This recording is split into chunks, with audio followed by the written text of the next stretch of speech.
Au dîner d'anniversaire de papa, maman a dit « Tu n'existes plus, disparais ».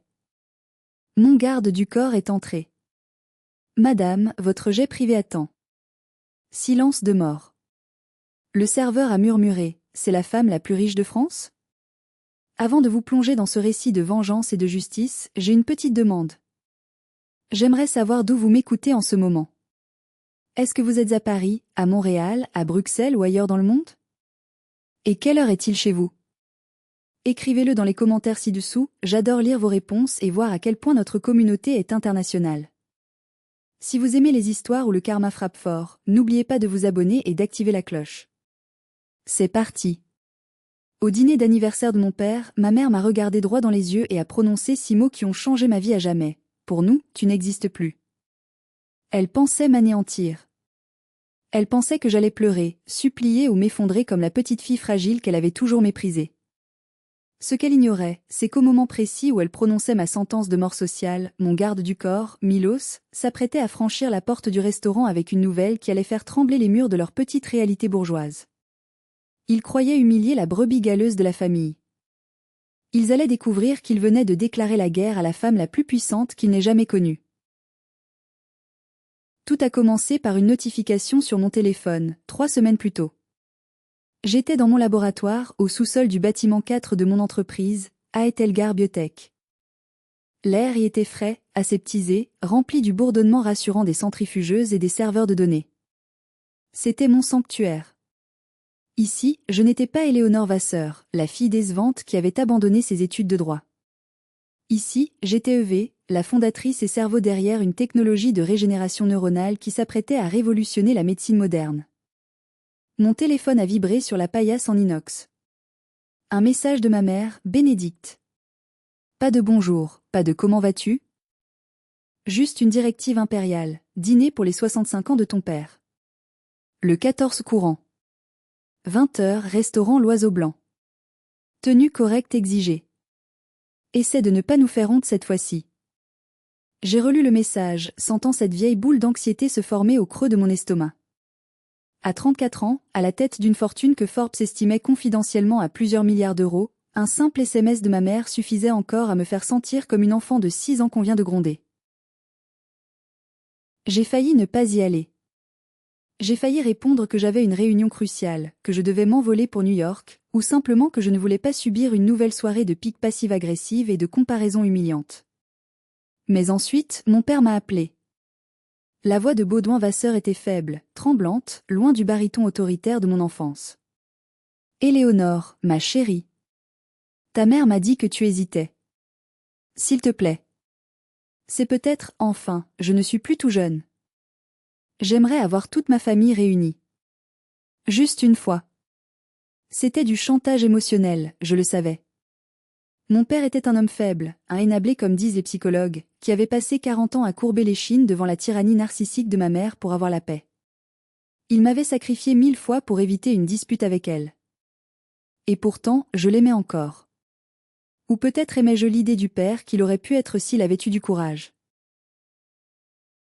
D'accord, papa, ai-je soupiré, en retirant mes gants en latex. Je serai là. Merci, Éléonore. Fais un effort, s'il te plaît.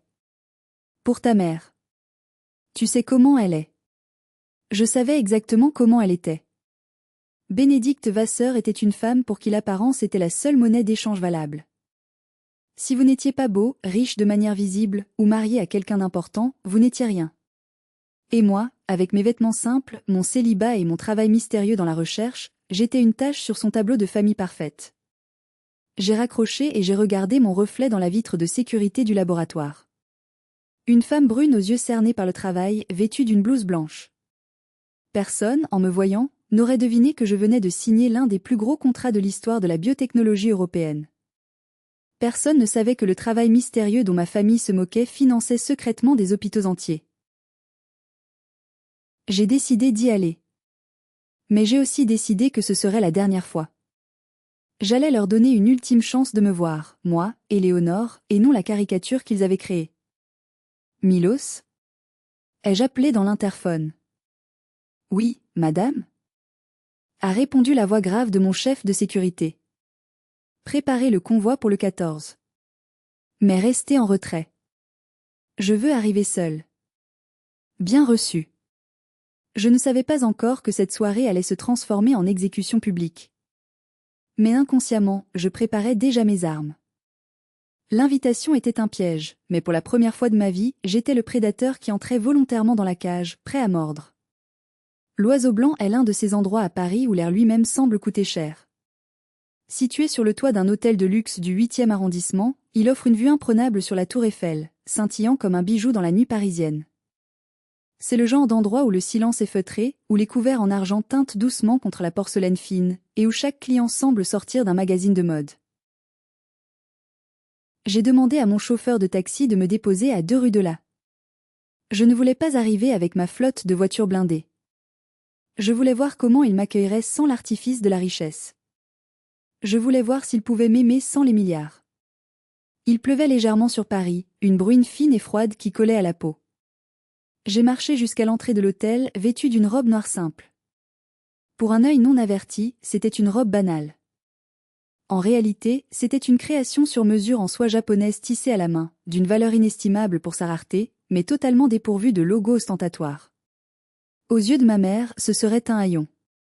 Le maître d'hôtel m'a accueilli avec une politesse glaciale, jusqu'à ce que je donne mon nom. Ah, la table Vasseur. Ils vous attendent déjà, mademoiselle. Par ici. Il m'a guidée à travers la salle. J'ai senti les regards pesants de ma famille avant même de les voir. Ils étaient installés à la meilleure table, près de la baie vitrée. Une mise en scène parfaite. Mon frère, Côme, 38 ans, trônait tel un roi. Il portait un costume italien bleu nuit trop ajusté et une montre en or massive qu'il s'assurait de bien montrer à chaque mouvement de poignet. Côme était avocat d'affaires, le génie de la famille, le fils prodigue. Je savais, grâce à mes propres réseaux de renseignements, que son cabinet était au bord de la faillite et qu'il vivait à crédit pour maintenir les apparences, mais ce soir-là, il jouait son rôle de vainqueur à la perfection. À côté de lui, sa femme Hortense, pincée et hautaine, et ma jeune sœur Taï, 25 ans, qui était occupée à se recoiffer en utilisant la caméra frontale de son téléphone. Et puis, il y avait maman. Bénédicte. Elle portait un tailleur Chanel rose pâle et des perles. Elle sirotait son champagne avec cette élégance étudiée qui cachait une cruauté sans fond. « Tu es en retard », a-t-elle dit en guise de salutation, sans même me regarder. « Bonsoir maman, bonsoir papa. Il est 20h02. La ponctualité est la politesse des rois, Éléonore. Mais je suppose que quand on prend le métro ou le taxi, on ne maîtrise pas son temps. Elle a balayé ma silhouette du regard, un scan complet de haut en bas qui s'est arrêté sur mes chaussures, des talons confortables, pas des échasses de créateur. Et cette robe? C'est ce que tu as trouvé de mieux? C'est l'anniversaire de ton père, pas un enterrement. Enfin, assieds-toi avant que les gens ne nous regardent.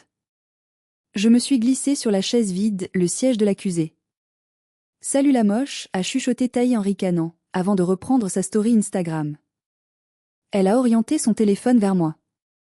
Dites coucou à ma sœur, la scientifique folle. Regardez comme elle a l'air ravie d'être là. J'ai détourné le visage, mais l'humiliation brûlait déjà mes joues. Ça suffit, Taï, a murmuré papa, mais sans conviction. J'ai regardé mon père. Il avait vieilli. Ses épaules étaient voûtées, son regard fuyant. Il semblait plus petit, écrasé entre l'ego de son fils et la méchanceté de sa femme. Il m'a adressé un sourire triste, presque d'excuse, avant de se replonger dans l'étude du menu pour éviter de croiser le regard de ma mère. Un souvenir violent m'a assailli. 10 ans plus tôt. Le jour où j'avais annoncé que je refusais de continuer le droit pour me lancer dans la biologie moléculaire. Nous étions dans le salon familial. Maman avait pris ma lettre d'admission au programme de recherche, l'avait déchirée lentement en 2, puis en 4, et avait jeté les confettis à mon visage. Les chercheurs sont des petites mains, Éléonore. Des ouvriers en blouse blanche. Dans cette famille, on dirige, on ne sert pas. Si tu franchis cette porte pour aller dans ton laboratoire minable, ne t'attends pas à ce qu'on te soutienne. J'avais franchi la porte. J'avais mangé des pâtes pendant 5 ans. J'avais vécu dans un studio de 15 mètres carrés. Et aujourd'hui, je valais plus que toute cette salle réunie. Mais assise à cette table, sous le regard méprisant de ma mère, je me sentais de nouveau comme cette étudiante fauchée et reniée. L'illusion de la famille parfaite était en place. Les masques étaient fixés. La pièce de théâtre pouvait commencer, et j'étais désignée d'office pour jouer le rôle du bouffon. Mais ce qu'il ne savait pas, c'est que le bouffon tenait les clés du royaume. Le sommelier est arrivé pour prendre la commande des vins. Com a immédiatement pris les devants, parlant fort pour que les tables voisines l'entendent. Nous prendrons le château Margaux 2005. Et assurez-vous qu'il soit bien aéré. Mon palais est très sensible ce soir. Le sommelier a haussé un sourcil, impressionné ou peut-être amusé, car la bouteille coûtait 1200 €. J'ai vu la main de mon père se crisper sur la nappe blanche. Il savait qu'il ne pouvait pas se le permettre. Depuis sa retraite forcée de la banque, ses revenus avaient chuté, mais maman refusait de changer son train de vie. Com commandait, mais c'était la carte de crédit de papa qui allait saigner. C'est l'heure des cadeaux. A glapi Taï en tapant dans ses mains comme une enfant de 5 ans. Com a sorti une enveloppe épaisse de sa veste avec un sourire suffisant. Papa, maman. Parce que vous méritez le meilleur, Hortense et moi vous offrons une croisière de luxe en Méditerranée. Suite balcon, tout inclus. Départ le mois prochain. Maman a poussé un petit cri de joie théâtrale. Oh, Com. Mon chéri. C'est merveilleux. Regarde Hubert, un fils qui sait prendre soin de ses parents. C'est digne de notre rang. Papa a souri, mais ses yeux restaient inquiets. Il savait probablement que Com avait payé ça à crédit, ou pire, qu'il s'attendait à ce que papa avance les frais annexes. Merci, fils. C'est très généreux. Puis, tous les regards se sont tournés vers moi. Le silence s'est fait, lourd et jugeur. Et toi, Éléonore ? A demandé maman, sa voix dégoulinant de fausse douceur. As-tu apporté quelque chose, ou est-ce que tes recherches sur les souris ne paient toujours pas ? J'ai respiré profondément et j'ai sorti une petite boîte en bois sombre de mon sac à main. Je l'ai posée devant mon père. Il n'y avait pas de ruban flashy, pas de papier doré. Juste du bois poli. Papa l'a ouverte avec précaution. À l'intérieur reposait une montre Patek Philippe de 1954, un modèle de collection extrêmement rare que j'avais acquis lors d'une vente aux enchères privées à Genève pour 85 000 €. C'était la montre dont il m'avait parlé quand j'étais petite, celle que son propre père avait dû vendre pour payer des dettes de jeu. Les yeux de papa se sont écarquillés. C'est. Éléonore, c'est une Calatrava ? C'est impossible. Avant qu'il ne puisse dire un mot de plus, maman a tendu la main et a saisi la montre. Elle a tenu par le bracelet en cuir patiné avec une grimace de dégoût, comme si elle tenait un insecte mort. C'est de l'occasion ? A-t-elle demandé, le nez froncé. C'est une pièce de collection, maman. C'est vieux, a-t-elle coupé. Regarde, le cuir est usé ici. Et le cadran est jauni. Elle a laissé retomber la montre sur la table avec un bruit sec. Le verre a heurté une cuillère en argent. Mon cœur s'est arrêté un instant. Franchement, Éléonore, a ricané Com. Tu achètes les cadeaux de papa aux puces de Saint-Ouen ? On dirait un truc trouvé dans une brocante de banlieue. Ce n'est pas une brocante, ai-je dit, ma voix tremblant de rage contenue. C'est le modèle exact que grand-père avait. C'est une pièce d'histoire. C'est une vieillerie, a tranché maman. C'est insultant. Ton frère offre une croisière de luxe, et toi tu offres une montre d'occasion qui ne marche probablement même plus. Reprends-la. Je ne veux pas que ton père porte cette horreur. Les gens vont croire que nous sommes ruinés. Elle a poussé la boîte vers moi avec un mépris si violent que j'ai cru recevoir une gifle. Papa a ouvert la bouche pour protester, pour dire qu'il aimait la montre, mais un regard noir de maman l'a réduit au silence. Il a baissé les yeux sur son assiette vide. Merci quand même, Éléonore, a-t-il murmuré, honteux. C'est l'intention qui compte. J'ai repris la montre. 85 000 € de mécanique de précision et d'amour filial, rejetés comme un déchet. J'ai refermé la boîte doucement. Tu as raison, maman, ai-je dit froidement. C'est peut-être trop sophistiqué pour cette table. Com a éclaté de rire. Sophistiqué ? Ta vieille toquante ? Tu es impayable, Éléonore. Allez, bois ton vin, c'est sûrement la seule chose de valeur que tu toucheras ce soir. J'ai serré la boîte sous la table jusqu'à ce que mes jointures blanchissent. Ils venaient de rejeter un trésor parce qu'ils étaient trop incultes pour en comprendre la valeur. C'était la métaphore parfaite de notre relation. Je dois faire une pause ici. Ça me fait bouillir le sang de raconter ça.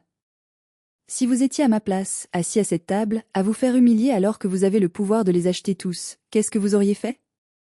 Auriez-vous explosé de colère tout de suite, ou auriez-vous attendu le moment parfait comme je l'ai fait?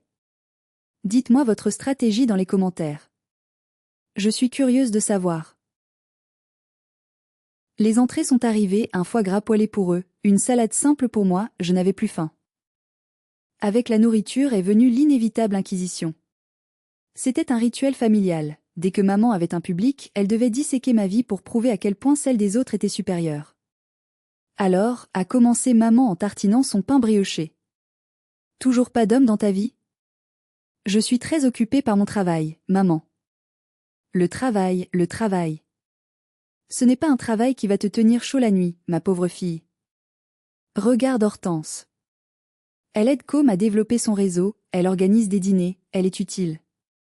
Toi, tu t'enterres dans ton laboratoire avec tes rats. C'est malsain. À ton âge, tes ovules sont en train de périmer. Taï a pouffé de rire, la bouche pleine. Peut-être qu'elle est lesbienne et qu'elle n'ose pas nous le dire? A-t-elle lancé? Ne dis pas d'horreur pareille. S'est exclamée maman, horrifiée. Pas dans notre famille. Non, le problème d'Éléonore, c'est qu'elle fait peur aux hommes. Elle est trop rigide. Trop intellectuelle. Les hommes veulent de la douceur, pas une femme qui sent le désinfectant. D'ailleurs, a interrompu Com en parlant de finances. J'espère que tu as mis un peu d'argent de côté. Papa s'inquiétait pour ta retraite l'autre jour. C'était hilarant. Papa s'inquiétait pour ma retraite alors que je venais secrètement de racheter l'hypothèque de leur maison pour empêcher la banque de les saisir le mois prochain. Mais il ne le savait pas encore. Je m'en sors, ai-je répondu évasivement. Je m'en sors, a mimé maman avec dédain.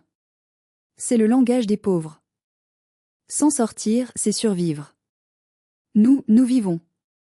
Bénédicte a alors fouillé dans son sac à main Hermès et en a sorti une petite enveloppe blanche.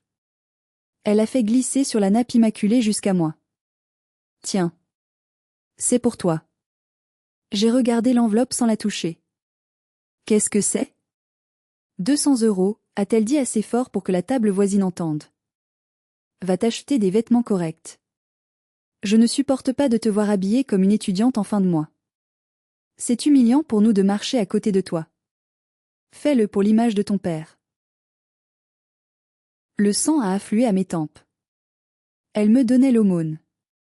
À moi. La semaine précédente, j'avais fait un don de 2 millions d'euros à la recherche contre Alzheimer. Et elle me tendait 200 € comme on jette une pièce à un mendiant, tout en portant des bijoux que j'aurais pu acheter avec mon argent de poche. J'ai repoussé l'enveloppe du bout de l'index. Je n'en veux pas, maman. Garde-le. Tu en as peut-être plus besoin que moi. L'atmosphère a changé instantanément. La température à la table a chuté de 10 degrés. Refuser l'argent de maman, c'était refuser son contrôle. C'était un crime de lèse-majesté. Comment oses-tu? A sifflé maman, ses yeux devenant deux fentes venimeuses. Je te tends la main et tu me craches dessus? Tu es une ingrate, Éléonore. Une petite ingrate prétentieuse. Tu crois que parce que tu as lu 3 livres de science, tu vaux mieux que nous? Je n'ai jamais dit ça. Je dis juste que je n'ai pas besoin de ton argent. Tout le monde a besoin d'argent. A crié Com, perdant son sang-froid un instant. Surtout les gens comme toi qui n'ont rien construit. Tu vis dans un studio, tu n'as pas de voiture, pas de mari, pas d'avenir. Accepte l'aide et ferme-la. Je les ai regardés, un par un. Ils étaient tellement sûrs d'eux.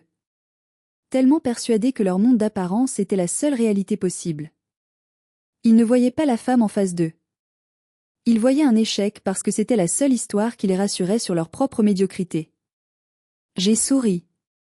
Un sourire froid, tranchant. Vous avez raison, ai-je dit doucement. L'argent est important. On en reparlera très bientôt. Le plat principal a été servi, un homard bleu rôti. Com continuait de pérorer sur ses affaires. Il se lançait dans un monologue interminable sur une fusion-acquisition qu'il essayait désespérément de conclure. Le cabinet est sur un coup énorme, expliquait-il à papa qui hochait la tête sans comprendre. On essaie d'approcher le groupe Biogenix. Ils sont en train de racheter toutes les startups de la French Tech. Si je décroche le contrat de conseil juridique pour eux, c'est le jackpot. On parle de millions d'honoraires. J'ai failli m'étouffer avec mon eau. Biogenix. C'était la holding que j'avais créée 3 ans plus tôt pour gérer mes brevets. C'était ma société. Mon frère essayait de se faire embaucher par ma propre entreprise, et il ne le savait même pas. L'ironie était si délicieuse qu'elle avait un goût métallique dans ma bouche. Biogenix ? Ai-je demandé innocemment. C'est dans le domaine médical, non ? Qu'est-ce que tu en sais, toi ? A ricané Com. Oui, c'est du médical, mais à un niveau que tu ne comprendras jamais. Ce n'est pas de la recherche de laboratoire poussiéreuse. C'est de la haute finance. Le fondateur est un génie, un visionnaire. Un vrai requin. Pas comme les idéalistes fauchés que tu fréquentes. Il était en train de me traiter de génie tout en m'insultant. C'était surréaliste. Tu as raison, ai-je dit en essuyant mes lèvres. Ce fondateur doit être quelqu'un de très spécial. À cet instant précis, un homme en costume gris anthracite est passé près de notre table. C'était Antoine Delacroix, l'un des plus grands investisseurs de Paris. Je l'avais rencontré la semaine précédente lors d'un conseil d'administration. Com, le reconnaissant immédiatement, s'est redressé sur sa chaise comme un ressort. Il a ajusté sa cravate, prêt à bondir pour se faire remarquer. « Regardez, c'est Delacroix. » a-t-il chuchoté avec excitation. « Il faut que je le salue.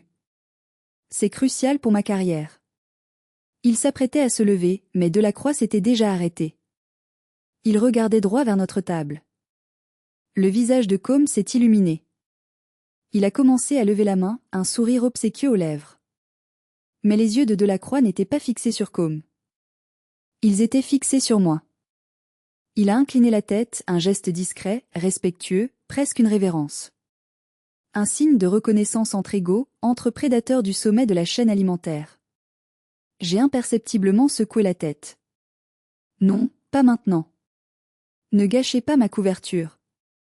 Delacroix, homme intelligent, a compris instantanément. Il a détourné le regard, a ignoré la main levée de Com qui restait suspendue dans le vide, et a continué son chemin vers le salon privé. Com est resté figé, la main en l'air, rouge de honte. Il s'est rassis lentement. « Tu as vu » a-t-il dit, tentant de sauver la face. Il m'a fait un signe. Il m'a reconnu. On s'est croisés au club de golf l'année dernière. Il sait qui je suis. Maman a souri, fière. Bien sûr qu'il te connaît, mon chéri. Tu es un vasseur. Nous sommes incontournables. J'ai bu une gorgée de vin pour cacher mon sourire. Incontournables ? Ils étaient invisibles. Delacroix venait de saluer la femme qu'il traitait comme une moins que rien, et leur arrogance les aveuglait totalement. Ils vivaient dans un fantasme, et le réveil allait être brutal. C'est étrange, a dit Taï en fronçant les sourcils. J'ai eu l'impression qu'il regardait Éléonore. Éléonore ? A éclaté de rire maman. Taï, ne sois pas ridicule. Pourquoi un homme comme Antoine Delacroix regarderait-il ta sœur ? À moins qu'il n'ait cru qu'elle était la serveuse et qu'il voulait de l'eau. Les rires ont fusé autour de la table. Même papa a souri faiblement. C'était la blague de trop. L'insulte gratuite, celle qui ne sert qu'à blesser pour le plaisir de blesser. J'ai senti quelque chose se briser définitivement en moi. Ce n'était pas de la tristesse. C'était le dernier lien d'empathie qui me retenait à eux. Le dessert n'était même pas encore servi que le véritable objectif de ce dîner s'est révélé. Je savais qu'il y avait une raison cachée derrière cette invitation insistante, au-delà de l'anniversaire de papa. Les Vasseurs ne faisaient jamais rien gratuitement. Taï a posé sa fourchette et a pris un air faussement timide, battant des cils. En fait, j'ai une grande nouvelle à vous annoncer. Elle a tendu sa main gauche. Un petit diamant, modeste mais brillant, ornait son annulaire. Jérôme m'a demandé en mariage. Maman a poussé un cri strident, attirant l'attention de la moitié du restaurant. Oh mon Dieu! Ma petite fille! Enfin! Jérôme, c'est le fils des promoteurs immobiliers, n'est-ce pas? Une excellente famille. Oh, je suis si heureuse. C'est le plus beau cadeau pour l'anniversaire de ton père. Les félicitations ont plu. On a commandé une autre bouteille de champagne. J'ai félicité Taï poliment, bien que je sache que Jérôme était un coureur de jupons notoire qui avait déjà 2 faillites à son actif. Mais Taï ne cherchait pas l'amour, elle cherchait un statut. Le seul petit problème, a continué Taï en faisant la moue, c'est que nous voulons un mariage de rêve au château de Chantilly.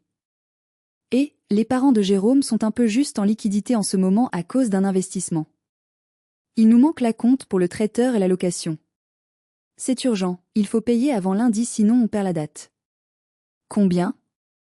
A demandé papa, inquiet. 10 000 €, a répondu Taï. Juste 10 000. Pour commencer. Un silence gêné s'est installé. Je savais que papa n'avait pas 10 000 € disponibles. Comme non plus, vu ses dettes. Maman a alors tourné lentement la tête vers moi. Ses yeux brillaient d'une lueur calculatrice. Éléonore, a-t-elle dit doucement. Oui. Tu n'as pas de dépenses, toi. Tu vis seule. Tu ne pars jamais en vacances. Tu dois avoir de l'argent de côté avec ton salaire de chercheuse, non? J'ai compris où elle voulait en venir. C'était tellement prévisible. Tu veux que je paie le mariage de Taï? Pas tout le mariage, juste la compte. 10 000 €. C'est un prêt familial. Considère ça comme ta contribution au bonheur de ta sœur. Après tout, c'est probablement le seul mariage que nous célébrerons dans cette génération de filles, a-t-elle ajouté avec une cruauté gratuite. Maman, a renchéri Taï, les yeux brillants de cupidité. S'il te plaît. Pour toi, l'argent ne sert à rien, tu n'as pas de vie sociale. Moi, c'est le jour le plus important de ma vie. J'ai regardé ma petite sœur, gâtée, égoïste, qui m'avait traité de moche 1 heure plus tôt. J'ai regardé ma mère qui me méprisait mais voulait piller mon compte en banque. Non, ai-je dit calmement. Pardon? Maman a cligné des yeux, comme si j'avais parlé une langue étrangère. J'ai dit non. Je ne prêterai pas 10 000 € pour une fête d'un soir alors que vous venez de passer 2 heures à m'insulter et à critiquer mon mode de vie. Si mon travail est si minable et que je suis une ratée, pourquoi voulez-vous l'argent de la ratée? Maman a posé son verre. Son visage s'est durci, les lignes de son maquillage parfait se fissurant sous la colère. Tu es d'un égoïsme monstrueux, Éléonore. Ta sœur a besoin d'aide. La famille, c'est l'entraide. L'entraide? Ai-je ri, un rire sans joie. Quand m'avez-vous aidé? Quand j'étais étudiante et que je sautais des repas, où étiez-vous? Quand j'ai lancé mon entreprise et que j'avais besoin de garants, vous m'avez ri au nez. Et maintenant, je devrais financer vos caprices? Baisse d'un ton. A aboyé comme. Tu parles à ta mère. Tu es jalouse, c'est ça? Jalouse que Taï se marie et pas toi? Tu es pathétique. Garde tes misérables économies. On se débrouillera sans toi. On n'a pas besoin de l'argent sale du négri. Très bien, ai-je dit. Alors le sujet est clos. Mais maman n'en avait pas fini. Elle tremblait de rage. Elle ne supportait pas qu'on lui dise non. Elle se pencha vers moi, son visage à quelques centimètres du mien, son parfum capiteux m'étouffant. Tu sais quoi, Éléonore? Je pensais que tu étais juste maladroite socialement. Mais je vois que tu es mauvaise. Tu as le cœur sec, comme ta grand-mère paternelle. Tu es une honte pour nous. Une honte? Ai-je répété, sentant l'adrénaline monter. Je suis la seule personne honnête à cette table. Tais-toi. A-t-elle sifflé? Tais-toi ou tu vas le regretter. Le point de non-retour était atteint. L'air crépitait d'électricité statique. Les autres clients commençaient à tourner la tête vers nous. La tempête allait éclater. Papa a tenté une dernière intervention désespérée. Il a posé sa main sur le bras de maman. Bénédicte, calme-toi. C'est mon anniversaire. Ne gâchons pas tout. Éléonore a le droit de refuser, elle n'a aucun droit. A coupé maman, repoussant sa main violemment. Elle a des devoirs envers cette famille. Des devoirs qu'elle bafoue depuis 10 ans. Elle s'est redressée, lissant sa veste Chanel avec un geste saccadé, reprenant sa posture de reine offensée. Elle m'a fixé avec un regard si froid qu'il aurait pu geler l'enfer. Je vais être très claire avec toi, Éléonore. Nous avons été patients. Nous avons toléré tes excentricités, ton absence d'ambition, ton look négligé. Mais ce soir, tu as dépassé les bornes. Tu as humilié ton frère, tu as fait pleurer ta sœur. Taï ne pleurait pas, elle vérifiait son maquillage, mais passons, et tu as gâché l'anniversaire de ton père. J'ai gâché l'anniversaire ? Ai-je demandé, incrédule. C'est moi qui ai offert le seul cadeau sincère. C'est moi qui suis venu malgré votre mépris. Ton cadeau était une insulte. A-t-elle craché? Une vieillerie d'occasion. Tout ce qui vient de toi est médiocre. Tu es médiocre, Éléonore. Et je ne veux plus de médiocrité dans ma vie. Elle a pris une grande inspiration, savourant l'instant, préparant le coup de grâce.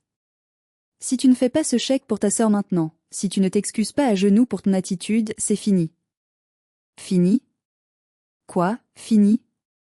Nous. Cette famille. Toi. Le restaurant semblait s'être tu. Même les bruits de cuisine semblaient lointains.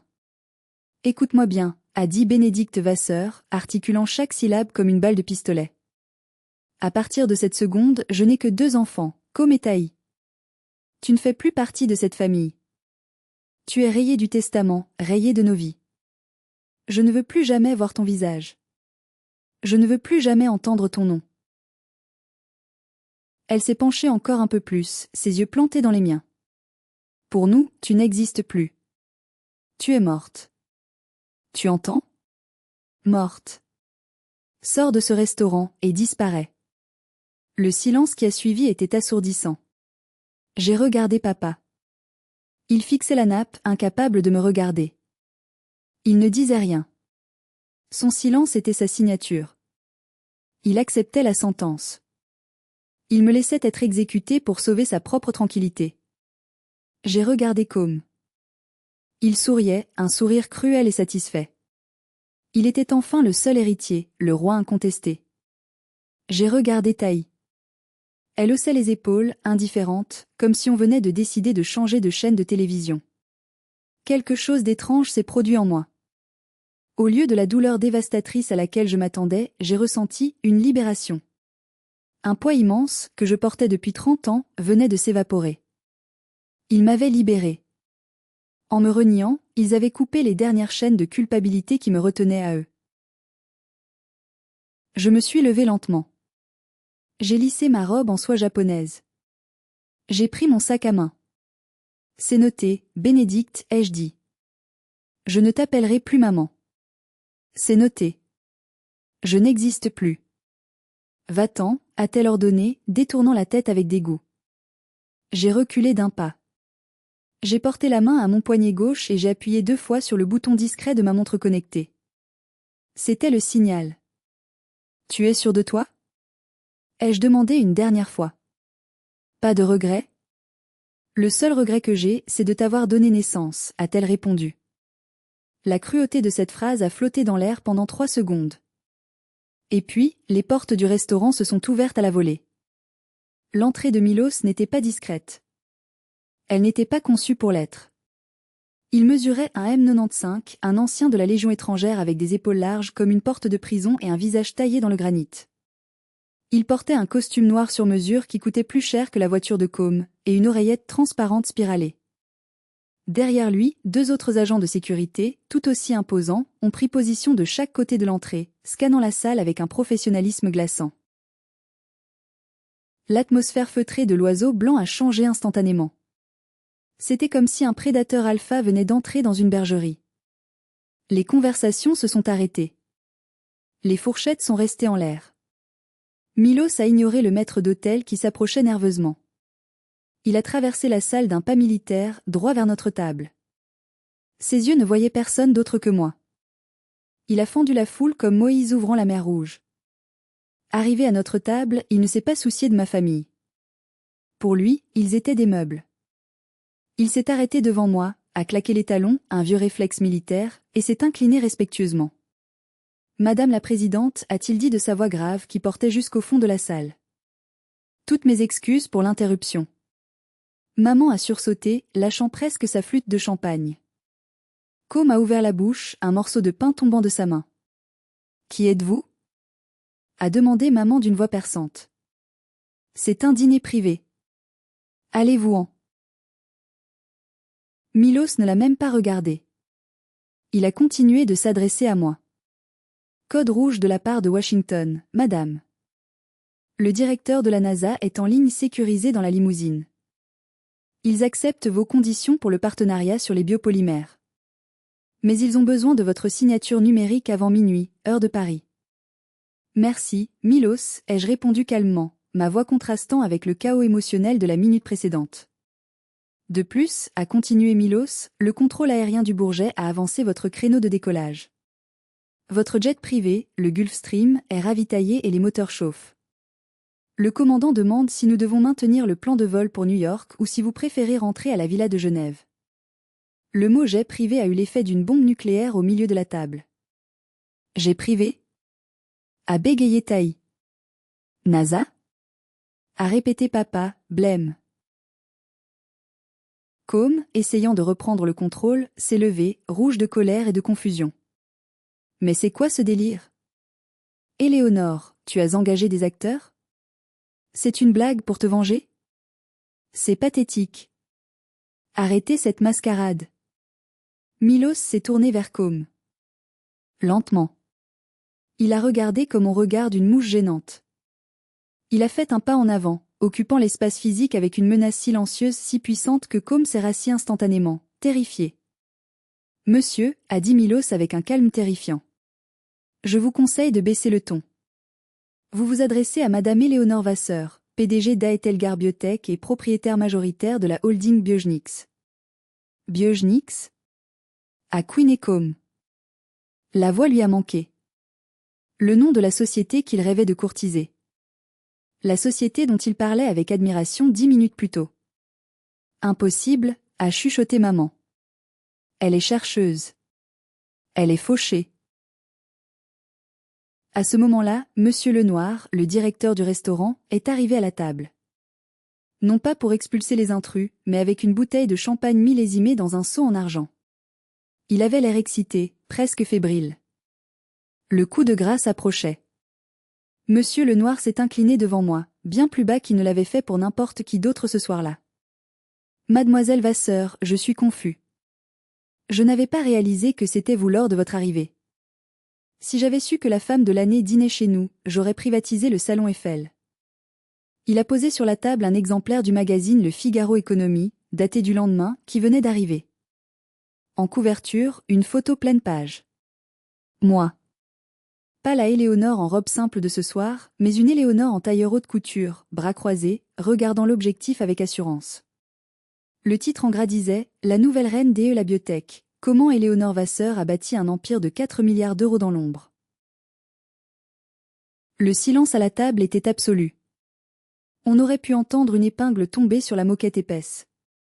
Maman a pris le magazine. Ses mains tremblaient si fort que le papier froissait bruyamment. Elle regardait la photo. Elle me regardait. Elle regardait la photo. Son cerveau n'arrivait pas à traiter l'information. La ratée, la honte de la famille, était en couverture du journal le plus prestigieux du pays, titré comme milliardaire. 4 milliards? A soufflé papa, au bord de l'apoplexie. 4 milliards, c'est faux, a balbutié Com, livide. C'est un montage. Ça ne peut pas être vrai. Tu n'as jamais rien dit. J'ai souri. Je n'ai jamais rien dit. Vous ne m'avez jamais rien demandé, Com. Vous étiez trop occupé à m'expliquer à quel point j'étais minable. Trop occupé à vous écouter parler. Je me suis tourné vers Monsieur Lenoir. Merci pour le champagne, Monsieur Lenoir, mais je ne le boirai pas. Je dois partir. Par contre, j'ai une faveur à vous demander. Tout ce que vous voulez, Mademoiselle Vasseur. J'ai fait un virement de 80 000 € à la fondation de l'hôpital Necker ce matin, au nom de votre restaurant, pour vous remercier de votre discrétion habituelle. Oh! Mademoiselle. C'est incroyablement généreux. Merci infiniment. Maman a lâché le magazine. 80 000 €. Le prix de la montre qu'elle avait rejetée. Le prix de 8 mariages de Taï. Donné comme un pourboire. Son visage est passé du blanc au gris cendré. Elle réalisait l'ampleur de son erreur. Elle ne venait pas de renier une fille pauvre. Elle venait de renier la banque centrale de la famille. Elle venait de couper les ponts avec la gloire, le pouvoir et l'argent qu'elle avait chassés toute sa vie. Éléonore a commencé maman, sa voix changeant totalement de registre, devenant soudain mielleuse, tremblante, pathétique. Ma chérie. C'est une blague, n'est-ce pas? Tout à l'heure, j'étais énervée, je ne pensais pas. J'ai levé la main. Un geste sec. Stop. Non, Bénédicte. Tu étais très claire. Tu n'existes plus. Tu es morte. Ce sont tes mots. Mais nous sommes ta famille. A crié Taï, se levant presque. Tu es riche. Tu peux payer mon mariage. Tu peux tout payer. On est riche. Je suis riche, ai-je corrigé froidement. Vous êtes endetté. Et d'après ce que je viens d'entendre, je n'ai plus de famille. J'ai pris mon sac.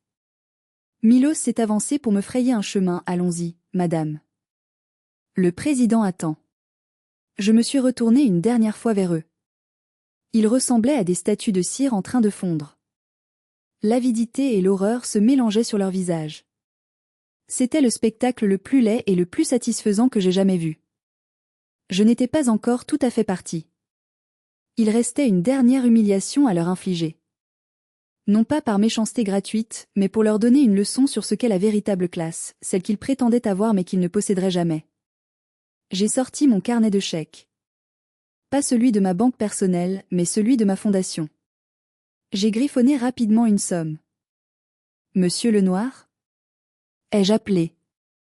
Le directeur a accouru. L'addition de cette table, s'il vous plaît. Oh, mais mademoiselle, c'est offert par la mai, non. Je paie. J'ai déchiré le chèque et je le lui ai tendu. Il a regardé le montant et ses yeux se sont écarquillés. 30 000 €. L'addition doit être d'environ 3 000 €, ai-je dit fort et clair. Le reste, les 27 000 €, c'est pour le personnel. Pour les serveurs, les plongeurs, les commis. Partagez-le entre eux ce soir. Ils travaillent dur, eux. Ils méritent le respect. Les serveurs qui se tenaient à proximité ont échangé des regards incrédules.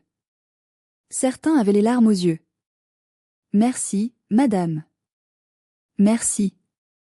Ont-ils murmuré. Puis, je me suis adressée à ma famille pour la toute dernière fois. J'ai payé votre dîner. Profitez-en. C'est le dernier repas que je vous offre. Savourez chaque bouchée de ce homard, car demain, vous retournerez à votre réalité. Éléonore, attends. A supplié papa, se levant péniblement. Ne pars pas comme ça. On peut discuter. Je suis ton père.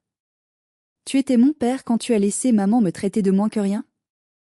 Ai-je demandé doucement. Tu étais mon père quand tu as laissé Com m'humilier? Non. Tu n'étais qu'un spectateur. Alors reste assis et regarde le spectacle se terminer. J'ai tourné les talons.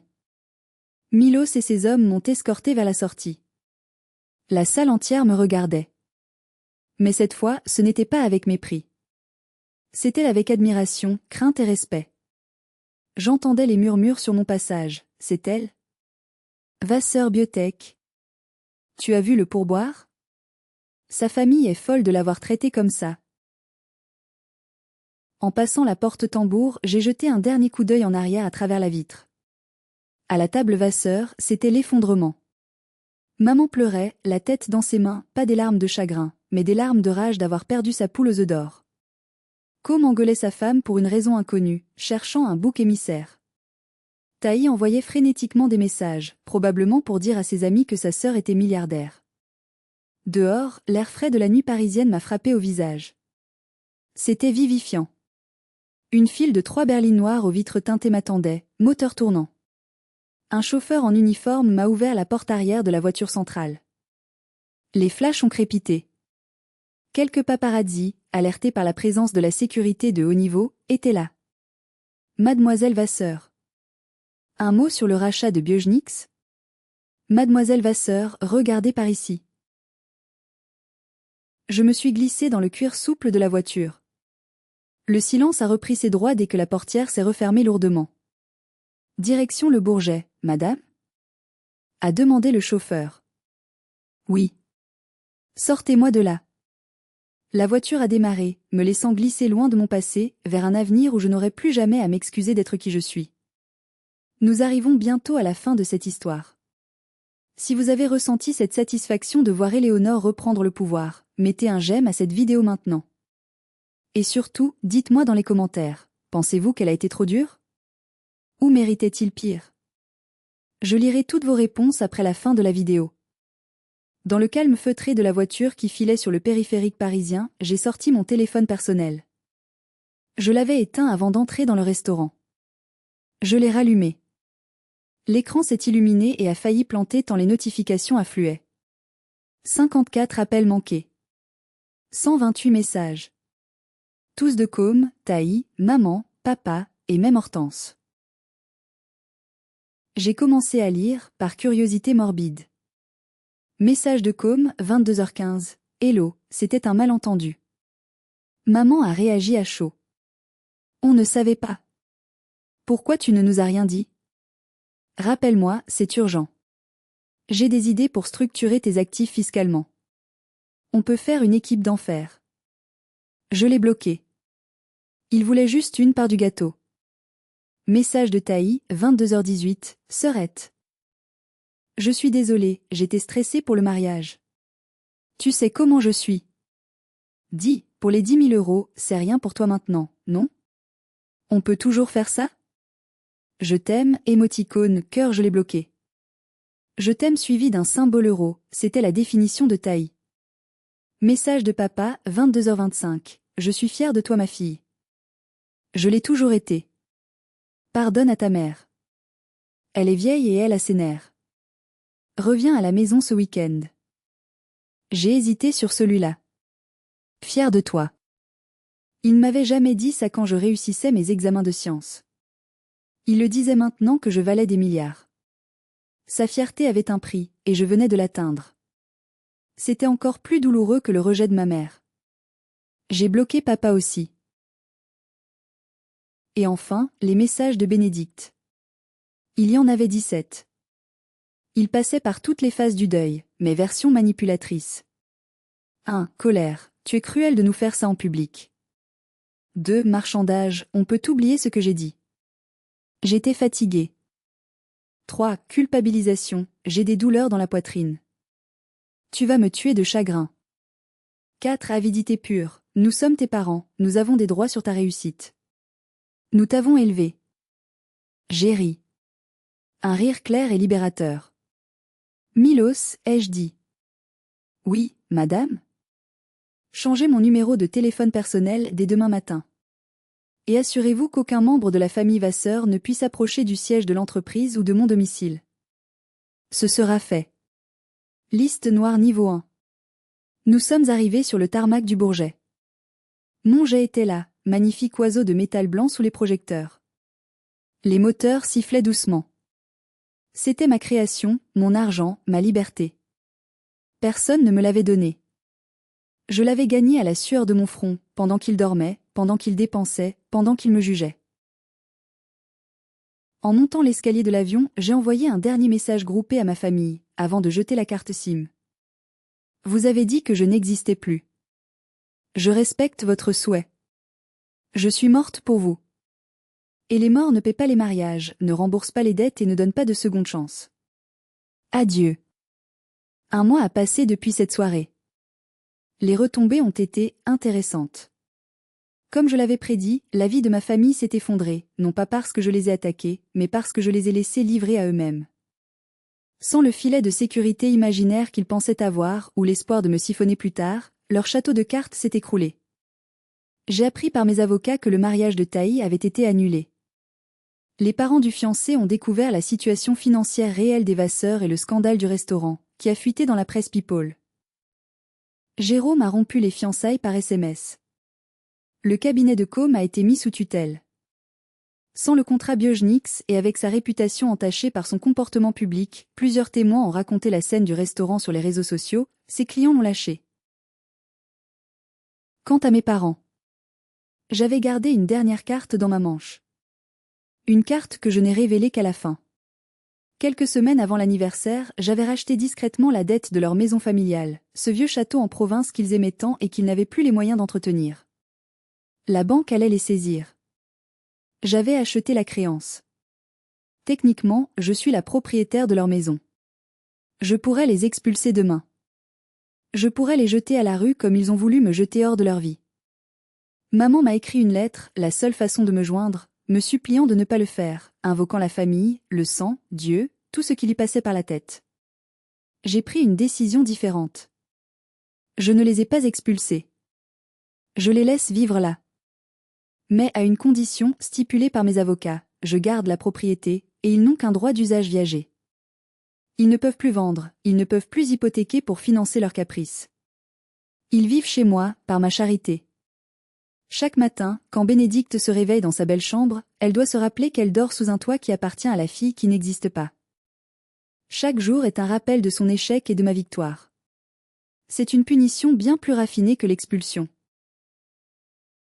Je suis maintenant à New York. Mon entreprise prospère. J'ai trouvé une nouvelle famille, mes amis, mes collaborateurs, des gens qui m'aiment pour mes idées, mes rires et mes doutes, pas pour mon chéquier. Parfois, la nuit, je repense à ce dîner. Je repense à la douleur de l'enfant en moi qui voulait juste que sa maman lui dise bravo. Cette douleur est toujours là, une petite cicatrice ancienne. Mais elle ne saigne plus. J'ai appris une leçon vitale ce soir-là. On ne choisit pas sa famille biologique, mais on a le droit absolu de choisir qui mérite de rester dans notre vie. Le sang n'est pas une excuse pour la toxicité. L'ADN ne donne pas un pass illimité pour l'abus. Si vous vivez une situation similaire, si on vous rabaisse, si on vous dit que vous n'êtes rien, n'écoutez pas travailler. Construisez votre forteresse. Et un jour, vous pourrez leur montrer qui vous êtes vraiment, non pas pour obtenir leur validation, mais pour leur montrer ce qu'ils ont perdu. Maman a dit que je n'existais plus. Elle avait tort. Je n'ai jamais autant existé qu'aujourd'hui. Merci de m'avoir écouté. C'était l'histoire de ma renaissance. Si cette histoire vous a touché, partagez-la. Peut-être qu'elle donnera la force à quelqu'un d'autre de se lever et de dire stop. N'oubliez pas de vous abonner pour d'autres histoires de justice et de karma. À la prochaine.